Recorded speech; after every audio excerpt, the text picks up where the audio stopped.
महाराष्ट्र ही संत, वारकरी आणि भक्तांची भूमी असून संतांच्या आणि छत्रपती शिवाजी महाराजांच्या आशीर्वादाने सरकार काम करत आहे. त्यामुळे संतांच्या केसालाही धक्का लावण्याची हिंमत कोणी करणार नाही, असा निर्धार उपमुख्यमंत्री एकनाथ शिंदे यांनी व्यक्त केला. श्री क्षेत्र धनगरवाडी पंचक्रोशी येथे योगीराज सद्गुरू गंगागिरी महाराजांच्या 179व्या अखंड हरिनाम सप्ताहात ते बोलत होते.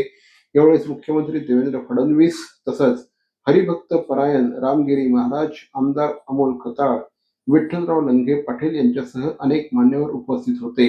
यावेळेस 8 ते 10,000 वारकरी एकाच तालात 168 तास भजन करत होते. या उपक्रमाची गिनीज बुक ऑफ वर्ल्ड रेकॉर्डने नोंद घेतल्याचं शिंदे यांनी सांगितलं. लाडकी बहीण योजना बंद होणार नसल्याचं देखील त्यांनी यावेळी स्पष्ट केलं. शेतकऱ्यांना सरकारचं प्राधान्य असल्याचं देखील यावेळी श्री शिंदे यांनी स्पष्ट केलं.